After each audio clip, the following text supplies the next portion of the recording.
Welcome to Dialogue, a true crime conversation. I'm your host, Rebekah Sebastian, and today I'm speaking with Hilary Fitzgerald Campbell. She is an author, artist, and cartoonist for The New Yorker.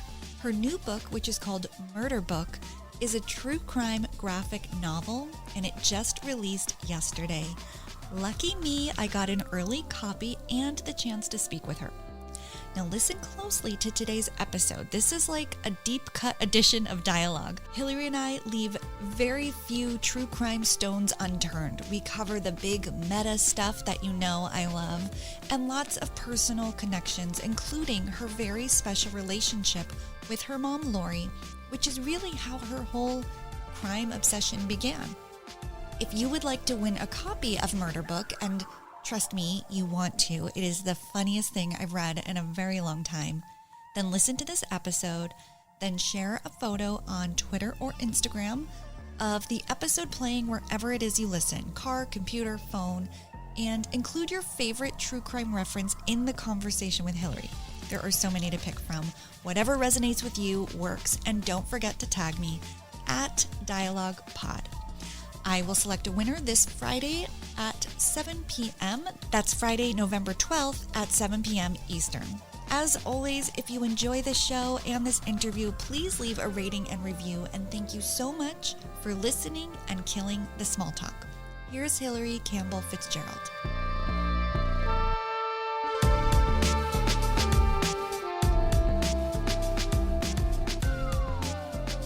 Hilary, welcome to Dialogue Podcast. I'm very excited to chat today.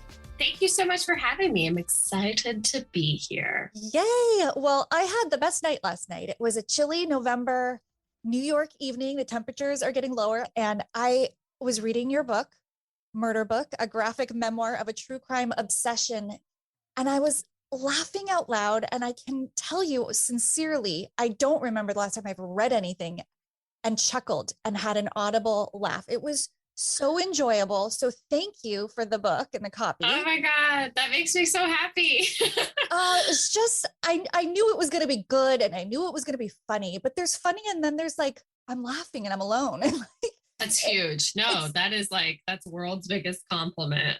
Well, to you, you deserve it. And for anyone who doesn't know, you're an artist and a writer. Perhaps you're best known as being a cartoonist for The New Yorker. Would you say that's true?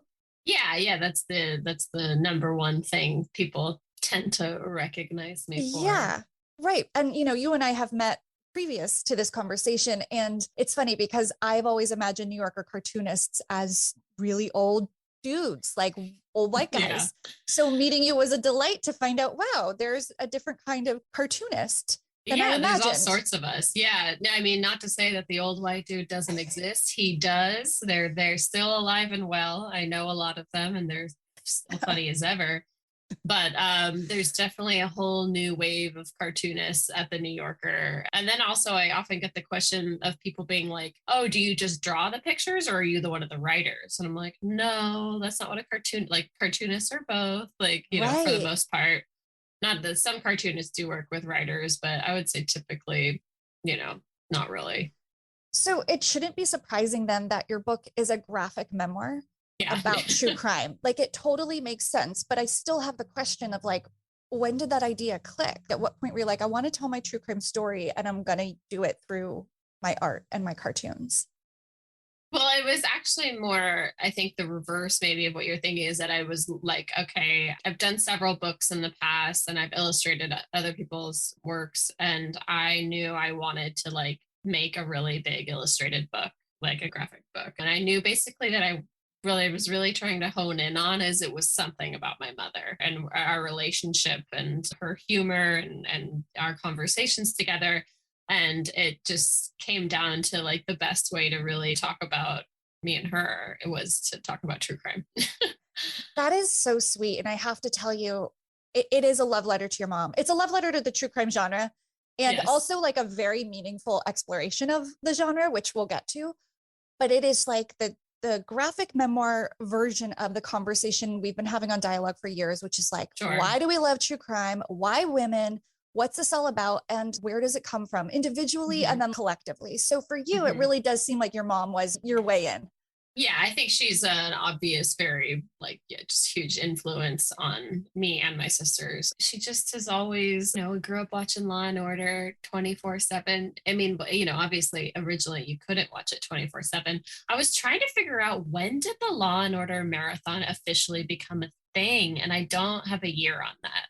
That is a great question. And, we were going to talk about this later, but Law and Order is a real pillar of the book and of Yeah. your work, of your artwork. It's some of your cartoons, which is just so wonderful. But I was thinking about one of the things you wrote about it, which is that it's like this formula that we've just all come to know and love. It's like the familiarity. And I've always called it the Law and Order lullaby. Like when I need to sleep. That's a beautiful way to put it. I put SVU on and I can just yeah. sleep like a baby. Yeah. And it's weird to my husband. It's not weird to any woman I know. No, women. Yeah, it's a funny thing that, most, not all men, but most men are kind of like, why would you want to do this? Like, why would you want to like put these ideas in your head? Why is this comforting to you? And it's a little like, well, honestly, I don't know, but but it is a lullaby. I think I write in the book about like Law and Order just kind of feels like going home. Just is like, has such a vibe. What can you do? I think you also describe it as a big warm blanket of anxiety. Yeah.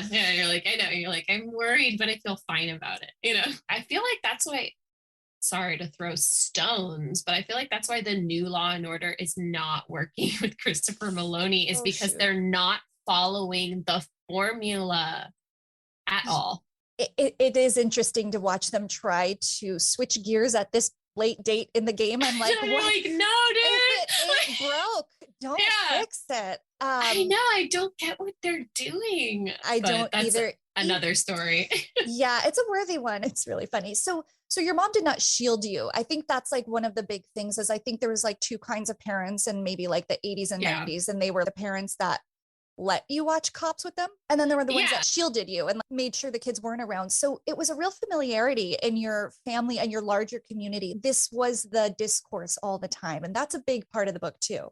Absolutely. I think, well, for the one big thing is that I'm the youngest of four. So I'm like, Lord knows my parents were a little tired and over it by the time I came along, because there was also a really big gap between me and my siblings. So, it's just kind of like, my mom would tell people, she's like, well, she likes it. I'm like, I don't know. Like, if she likes it, I'll let her watch it. Like, Dad, okay. Yeah, I'm like, I'm fine. No, it's no big deal. But I definitely saw a lot, and I know it, wildly formed my personality. And also, so I grew up in a cul-de-sac with a group of, many families that still live there to this day, pretty much. So we're really super close-knit neighborhood. And nearly every day, all the parents would kind of have a cocktail together at the patio, and it was called Patty's Patio. Still called Patty's Patio. Patty is, alive and well and still having as many drinks as she can. And I would sit there as a kid, I think, again, because I was the youngest, my sibling, everyone's all older, and I would just like sit and hang. And I think I just soaked it all up. I would just listen to everyone talk and gab about gossip and what was on the news and what was on 2020 and, who robbed the bank and who did this. And I listened to it. And that's another thing that like makes me feel so cozy. It's just like listening to adults, just like gossip. I'm like, it feels good. I mean, it must have your future work as well. I mean, it had to have. Yeah. Your memories of growing up and the way you describe it sounds unique. I have to say, it sounds pretty dreamy, and I'm sure you didn't have a perfect childhood, but it's a pretty cool, this community. And there's just something so lovely about all the adults in your book. I was like, wow, I wouldn't have minded growing up on that cul-de-sac. I know. I think it's actually messed me up in a way that I'm like, I'm sad that I'm like, how I'm never going to get this, like that idea of this. I mean, it's very American, like that all these people, and they just stayed here and they raised their families together. I'm like, I'm never going to have this. And it's disappointing to me. I'm like, I still very much am like this little kid that wants to go home to the cul-de-sac and just hang out. And I don't know how to form it in my own life, really. It's really hard in New York, obviously New York, it's like not going to have a cul-de-sac in New York. But then when I even think about like getting older, I'm like, I don't know how I could ever have that type of life. Do you think it's like because you're a millennial writer living in an urban life, or do you think that doesn't exist anymore? It's kind of a thing that maybe doesn't happen in the same way or with the same frequency. Yeah, I know. I mean, it's like, I guess if I was a different person that was like not living in New York, maybe I might, like have that kind of life. But I don't know if I really believe that it's super possible for our generation. We're all in so much debt, and everything just feels so much more disjointed. I think the idea of, of just people really putting down roots somewhere and even people talking to their neighbors that much. I'm like, I don't know. Like, do people not do that? Like, I'm so chatty, I'm like Chatty Cathy down the street. I'll talk to anybody. I live in Greenpoint, and a block away, there's this front of the building that basically has what looks like a Patty's patio to me in the front. And it's this family, and they're always hanging out. And I just walk by with jealousy. I'm like, I want an invite so badly, but I'm not in your family. Do you linger? Do you like slow down on that block? You're like, maybe they'll just like one day they'll in. look at me. I know. It's like got all these like pink chairs. It's really kind of, people would say it's gaudy, but I love it, But I don't know if it's possible. I don't know. I know. We're very transient these days. But let's talk a little bit about like the universal parts of true crime, because everyone has a personal story, but there are obviously these threads. So a couple of them in your book are that I really thought were spot on, is that there's a point of connection for a lot of people, like AKA a hometown story. Yeah. That brings a lot of people in, like knowing someone who knew someone who knew, yes, a serial killer. Oh my God, that's such a feeling. It's like just being able to be like, well, I know, right? And then all of a sudden you feel like you're a part of it, and it's like it feels exciting, and you feel important. Yes. Well, there's an exclusivity. I mean, I think that's like what perpetuates cults, right? It's like an insider kind of existence. So we all can have that when we have some however remote connection to a story. So you had a point of connection, or there were like whisperings of them. There's like whispers. Yes, definitely. Yeah. So the bigger one was that my mom and my father too, that they were both living in San Francisco in the 70s during the reign of the Zodiac killer. And my mom's roommate worked with the wife of Paul Stein, who is the last known victim of the Zodiac. And that, of course, like shook me in my boots, when I found that out as a kid. And you're like, what? Yeah. And my mom has, they both, my parents have vivid memories of just, everything coming out in the Chronicle, and being really just truly legitimately very afraid to be out in the city at that time. And so that, I think, was like, just even hearing that as a little kid, you just like in your mind, you're like, my mom knows the Zodiac basically. Yeah. That's the logical leap. Yeah. And you're like, well, essentially, yeah. She almost was killed by the Zodiac killer. Like that's how that story goes. Basically low-key kidnapped, maybe. We don't know, So that was, And then also when I saw the Fincher film, I didn't realize, when they cut to my hometown at multiple points, and I was like, whoa, like, holy shit, Sonoma, Yeah.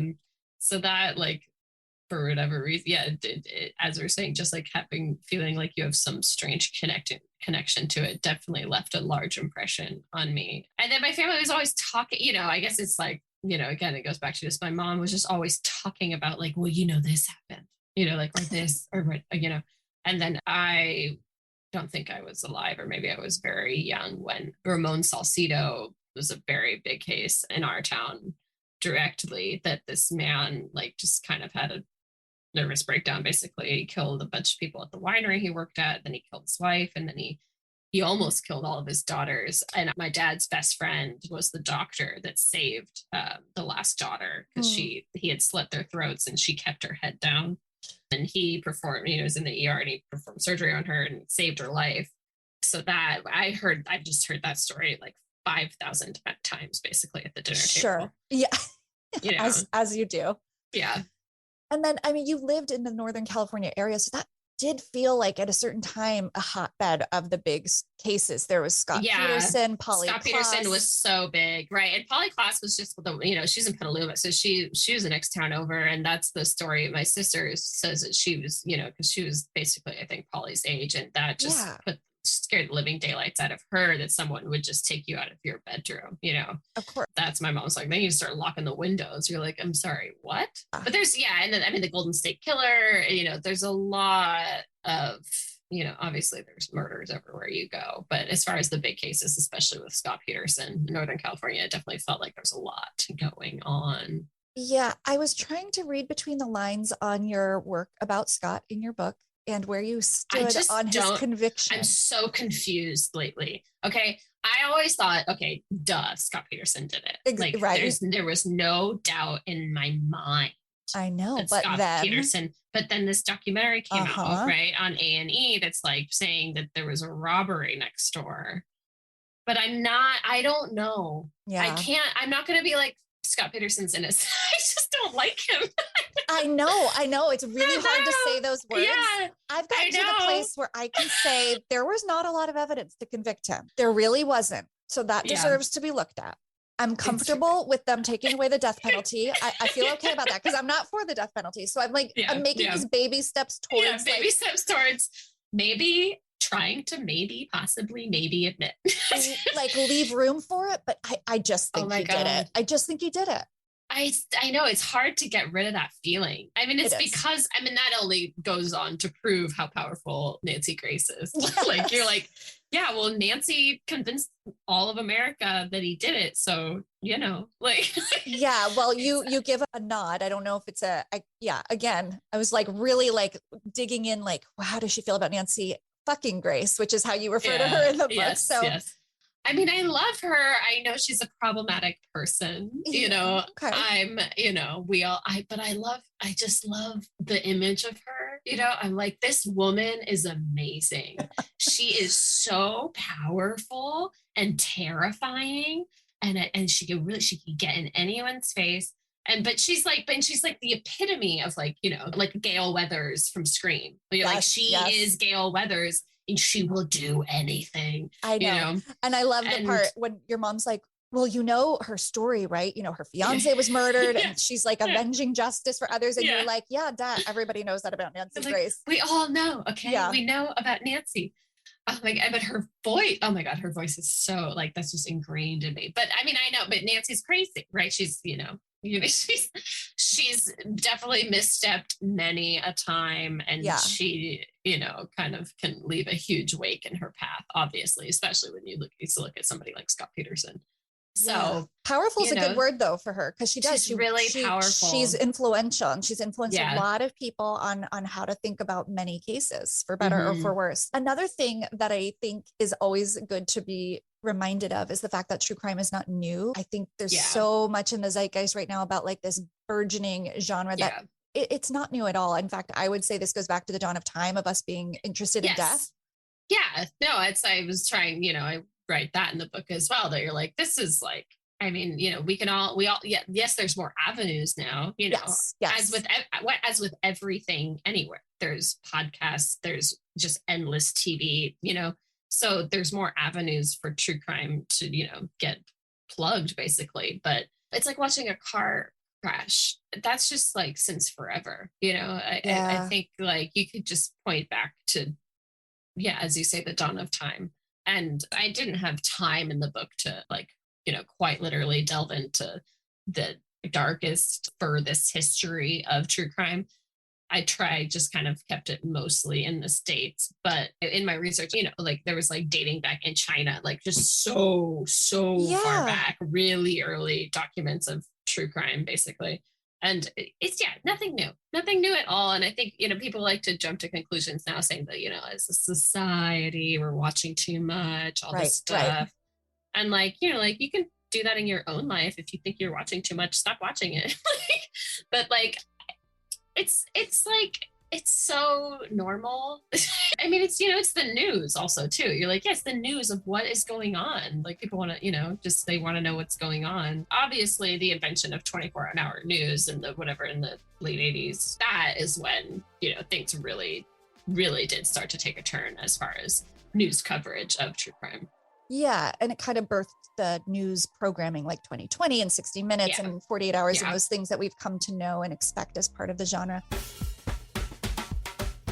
I am so thrilled to announce that Stamps.com is a sponsor of the show because I personally use and rely on Stamps.com. If you have ever received a t-shirt, mug, note, or sticker from yours truly, it has arrived to you via Stamps.com. Since 1998, Stamps.com has been an indispensable tool for nearly 1 million businesses. Stamps.com brings the services of the U.S. Postal Service and UPS right to your computer. Whether you're an office sending invoices, a side hustle Etsy shop, or a full-blown warehouse shipping out orders, Stamps.com will make your life easier. All you need is a computer and a standard printer. No special supplies or equipment. Within minutes, you're up and running, printing official postage for any letter, any package, anywhere you want to send it. And you'll get exclusive discounts on postage and shipping from USPS and UPS. Once your mail is ready, just schedule a pickup or drop it off. No traffic, no lines. Cut the confusion out of shipping. With Stamps.com's new Rate Advisor tool, you can compare shipping rates and timelines to easily find the best option. Save time and money with Stamps.com. There is no risk. And with my promo code POD, that's POD, you get a special offer that includes a 4-week trial plus free postage and a digital scale. No long-term commitments or contracts. Just go to Stamps.com, click on the microphone at the top of the homepage and type in POD, P-O-D.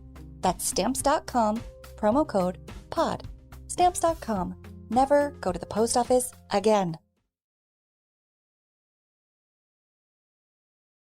So do you think anything has changed culturally to the acceptance, like the way you're saying it's so normalized, we all like it. It's not this kind of unique dark trait in somebody anymore, the way maybe some of us would have liked to have, like, you know, I'm like, way to take away my edge. I know, exactly. One of my first guests was Darren Karp. She's Andy Cohen's assistant. She's a true crime podcaster. And she's like, it's normcore now. Like there's no edge. Yeah. So do you think that's like the volume of content available, or do you think we're accepting it more? It's like, we don't have to go to the back alley of a bookstore to, what do you think? I mean, I remember, you know, even a few years ago, like going into the Strand, and asking like, well, where's the true crime section? And it's like down the bottom, back literally as far as you can go to the right. And it's not very big, you know? Right. And it was basically, you know, and I was happy to find it's like only in rule books. And I'm like, fine by me, I'll buy all of them. But like, but it was such, you know, it was a secret in the back. And that is not true anymore. And it's because of normcore. I mean, I think it really is because of Serial. I mean, Serial changed everything, as we all know. It's like that podcast was so groundbreaking. And I think it's, you know, that podcast and several other works at that time basically brought true crime junkies kind of out of the closet, so to speak. You know, you're like kind of like stepped out of the shadows and we're like, I guess we're cool right now. You know, I think we're certainly having a moment. I'm sure it'll die down. I'm like, we can't have a moment forever. Like, you know, I mean, I don't think true crime will go away, but I think maybe the rampant, like, new documentary every Friday feeling, I just imagine it couldn't possibly, you know, I feel like we're reaching such a tipping point, but I don't know. I don't know. Maybe it won't, you know, I have no idea. I don't know either. I don't know that will change anytime super soon, but I wonder if commentary around it will, if we'll just kind of get to a point where we're accepting it. And what I liked about your book, I mean, you called it Murder Book. You're not shying away or trying to justify or be cute about it. It's like, this is an unbridled exploration of this thing you love. So you're also, you do comedy, you're a stand-up comedian on top of everything. How did you reconcile entering, you know, marrying true crime and comedy? Because this is something I think about a lot. I have a true crime trivia show. It's entertaining. There's levity. I have a line, and I feel like that's a very subjective thing. And there's other people I've seen do things that I think cross a line and that aren't funny or for me or offensive. So what was your process like for that and for the book? It is walking a fine line. It's really hard to know, you know, my editor would keep me in check with a few jokes, but I think for me, it's like, it just is my sense of humor is to like make Ted Bundy jokes all the time. So I was like trying to follow my sense of like, what joke would I make right now? You know, like what would I say in this moment? And this is the joke I would say. And I think without my editor, I might have, you know, gone too far one way. But I have a fear, and, and I know I will. Someone's going to get upset with me right now, which is, that's fine. I'll be okay. But certainly, laughing about murder as, a personality trait of mine, it's going to be offensive to some people, and be that as it may, I know that it's also going to really ring true with so many women. So I just you kind of just close your eyes and go, I'm doing it. Right. Jumping into the water and yeah, just accepting it. The Ted Bundy thing is funny because my mom's sister, my Aunt Mary, and then her cousin, Mary Kay, they're both Mary Courtney and Mary Kay, were young girls in Seattle at that time. Oof. Of Ted Bundy. And my mom just says she remembers reading in the paper that this thing was happening and that all the victims looked exactly, like her sister and her cousin. She's like, and I was just calling them constantly being like, don't go anywhere with anyone. Yeah, right. You're like, just no men, don't trust any men. Well, I mean, that comes back to this, why women? And you talk a lot about this sense of empowerment and self-preservation. And I hear that a lot from my guests. Do you think, sure, it might be a fun experience and we might get off, for lack of a better term, on some of the content, like in enjoyment sense, but do you think subconsciously we're arming ourselves and learning? Absolutely. Yeah, absolutely. I think when you're reading these stories, especially as I just wrote a piece about Anne Rule that's going to be up on Crime Reads, I think next week, of talking directly about how that the work itself, not that all true crime is about battered women, but a large part of it is. And reading the work or watching the work, but for me, really more when I'm reading true crime books and you're reading out specific details of basically personality traits in men that are huge red flags, or things, scenarios that are how many times have you read the book where the really creepy husband took his wife on a hike and then said she died, and you're like, no, push her off the cliff.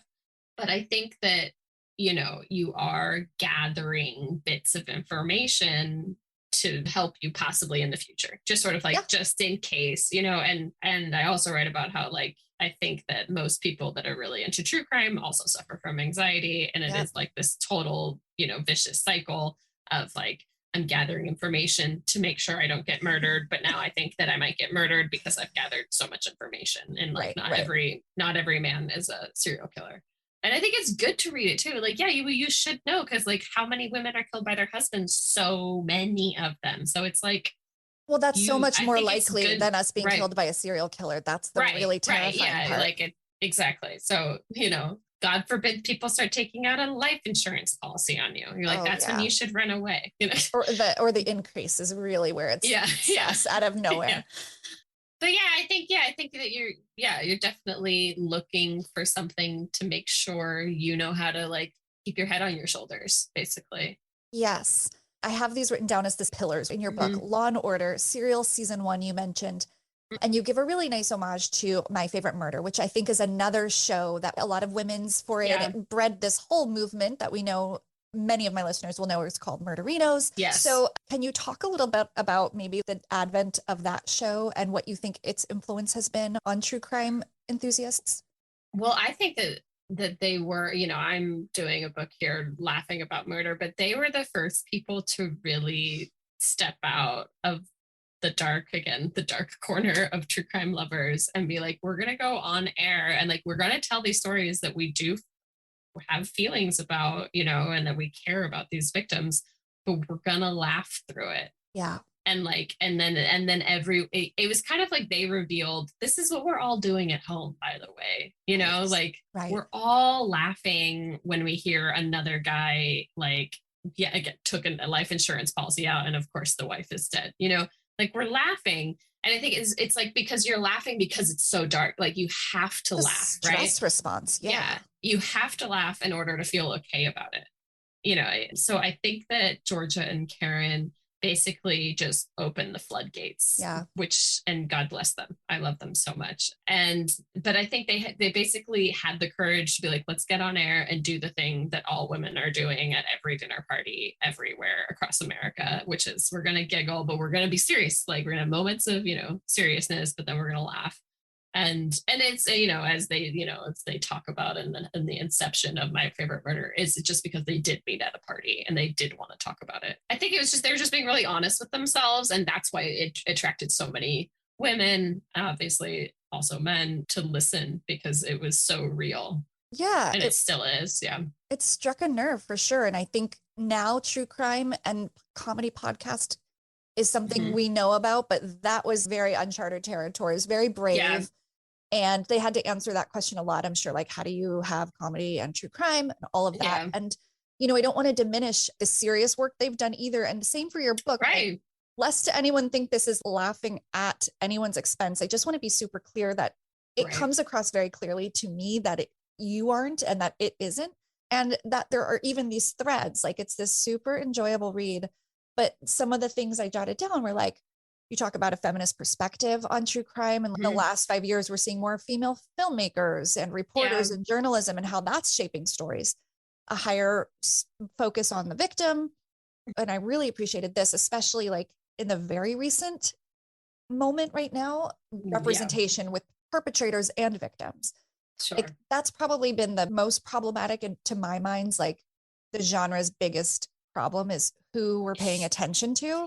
Yeah, the missing white girl syndrome, right? Is big time. Well, it's such a huge issue, and obviously with like in the middle of like Gabby Petito going missing, however many a couple months ago, and all the people that were ignored in the middle of that because Gabby's white, and not to like obviously you don't like diminish who Gabby was. Absolutely. Like, she matters, but it's just that all these other stories are completely left by the wayside.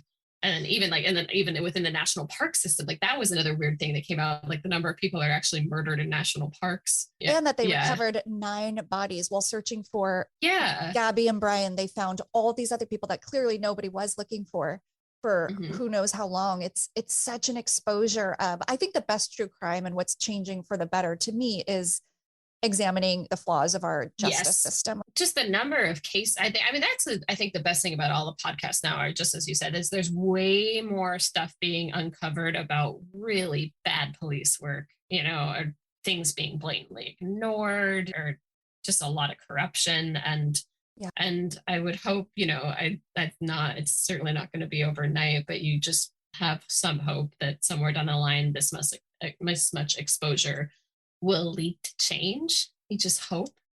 You do. The last pillar I want to address with you, a documentary that I really think opened up like the Netflix and Kill era, is The Staircase. Oh my God. And you give a nice bit of time to that in your book. So thoughts just in general on that wild story? I know. And and then that's another one where I'm like, he did it. But then you're kind of like, I guess, I guess we could maybe posit that he did it, but like that's like so wild to me, especially with the new episodes as of the past few years. Was, oh God, the first time I watched that, it was like before, obviously, that came out years and years ago. And like, I was talking with my old agent telling me the story of like, he's like, nobody had ever seen this before. And like, we were all at Sundance, like we all just sit and watch it, but like we wanted to, because we were like, what? I sat and watched it all on YouTube because I was like, what is this thing that people are like, all of a sudden I'm hearing about this thing. And it wasn't, you couldn't watch it yet. Again, I wasn't like back on Netflix, and I sat just on my computer, just like on YouTube being like, oh my God, what? Oh my God, what? But then of course my mom's like, yeah, no, the guy, the writer killed his wife. I'm like, I know, North Carolina. I'm like, well, Lori knows. But what a wild character of a man. And then to invite the cameras in, no one would do that now. Like this is so early on. The access, documenting crew time. You're like, you would never let a filmmaker do this ever. It's psychotic. It's shocking. It is shocking to see, and it will never not shock me. And I interviewed David Rudolph on this podcast. Oh, you did? And I'm such a fan of his. Like, what's fascinating now is that he does all wrongful conviction work. He's like completely That's interesting. Changed his career. He was a very high profile defense attorney who, obviously everybody knows him from that case, but that's what he did. And now him and his wife work solely on unjust convictions. That's cool. I didn't know that. It's super cool. And that was more what our conversation was about. Yeah. But I still was just like, talk about the access in the house and you guys just shooting the shit after a day in court and preparing. Like, it's wild. It is, it's totally unprecedented. There's a few documentaries of that time where you can't believe what you're witnessing. Like, and you're like, interesting for us, but like, obviously can't be helping you. But, I think nowadays, I mean, there's probably a fine line of people really wanting a camera around. Oh, will this get turned into a documentary? Basically, like, again, like the plot of Scream. But I guess if you're really convinced of your innocence, that would make sense, or delusional in your innocence and somehow think you're smarter than everybody. I could see two types of people being okay with that. What's also interesting in that stuff is like, it's so raw. Like now I feel like all the documentaries are really like, they're a little prettier, polished. Yeah. They're polished, that they look good, but there's just not that real rawness that you see in The Staircase. Is there a case you're following right now, something in the news, in the headlines, either a trial or an arrest or a case, something current? I mean, it's honestly the Gabby Petito. I mean, it's just like everything with Gabby Petito and I'm forgetting his name. Brian I'm like, yes. I'm like, what? Did he kill himself? I know. And then I'm wondering, I'm like, did he accidentally kill her, freak out, and then like go and then just go kill himself because once he knew? I don't know. I don't know. That's very plausible. We don't know. And I don't know. It's weird that they couldn't determine the cause of death. The whole story is just so sad, and so sad how we all knew before we knew. I know. I mean, that was like, it was a thing where you just watch the cops moving so slowly and you're like, y'all, TikTok's ahead of you. Like, are you kidding me? I know. There's two other cases though, actually. Oh, good. My sister being in Idaho, obviously Lori Vallow, because she's been, sitting in jail because with COVID and everything, her trial has been way delayed. And then my sister texted me, she's like, Lori Vallow got moved to my county and like, I might be up for jury duty soon. And I was like, oh my God, Courtney, if you get called to be, and she's like, I totally have to recuse myself because I fully cannot be like, she's like, I couldn't even if I tried. I'm like, that's true. Yeah, you would not be an impartial juror. I mean, she could try. She could try. We need this. I know. But the Lori Vallow case, like that just has blown my mind every step of the way. And just to have more and more dead people in her path come out of the woodworks. And you're like, how many husbands did this woman kill? Yeah. Like, it's so insane. Yeah. Did you listen to the new podcast about it, Madness of Two? No. No. Listen, I had the host and producer on. Her name's Sarah Tulevin, reporter who's covering it. It's so excellent, and you'll learn a lot of new things. Okay. Yeah, because I mean, there's just so much in there with like this religious zealot the doomsday stuff. Yeah. There's the zombies. Understand. And what I learned in that podcast was it's probably just straight up old greed and lust. Like there was a financial component, and she started getting the benefits from the children once they were gone. It's so sad. Sure. It's just awful. Yeah, that's going to be tough to find a jury wherever they set up. Okay, and then I won't go on into this, but there's this woman from Las Gatos, California, who's now because that's where my mom grew up. So we were like, and now she's in Idaho. She got moved to where my sister is. Have you heard about this woman that was like having these sex parties for teenagers and like I making did hear about that, but nothing lately. She was like giving them a lot of drugs and alcohol and wanting them to bang. And one of them was her kid. Yes. It's so weird. And then meanwhile, like we kept going, where was the husband? Yeah. Like, I don't understand. But so she just got moved also to Idaho. So my sister, I'm like, Idaho is this weird thing now, like, I mean, Idaho is already a weird place, but. So interesting. It's like the new true crime hub. It does feel like it. Really I'd heard those headlines about that mom a while ago. I haven't heard anything new. It's very disturbing. And again, these are like the weird gender things around crime, but I hate to, maybe it's just because it's so much more rare or an outlier for a woman to be the sexual predator. What the hell? I know. What are you doing? You should know better. Like, we don't do that. And we're like, the women are above. Don't we know we're above that? Yeah. Oh God, it's awful. Well, last thing before I go, and I can't wait to go to this official book party for the official launch. Yes. Again, congratulations on the book. It's really, really great. I'm very excited to share it with people. But I have to ask you, if it was your last night, which it isn't, we're going to live to see another day. We're going to be at your book launch. What would your last meal be? And you're gonna hate me when I say it, but like if I'm being my true honest self, like I want McDonald's chicken nuggets, like, oh my for gosh. sure. I applaud I don't know if your there's honesty. anything better than chicken. Like, I want like a 20 piece, you know, like, and be like, and I'm going to eat all of them. Every single one. Now, I assume there's French fries, right? Yeah. And You're of course do there's fries. French fries. Okay. And then I probably a milkshake. Yeah. I used to make jokes that, like, if I ever got married, like, I actually think I'd be really okay with, like, everyone like ate grilled cheese and chicken nuggets. I'm like, we don't have to be fancy. This is what I want to eat, especially if I'm drinking. Yeah. And then it could be like milkshakes for everyone. It's like a cake, mini milkshakes. Oh my God. That would be the best wedding ever. Have like an In-N-Out wedding. Yeah, put it on the vision board. Yeah. I really like your answer. It's a first. I have not gotten McDonald's yet, so hats off to you. Well, Hilary, thank you so much for killing the small talk on Dialogue. This was so much fun. Thank you for having me. I had a blast.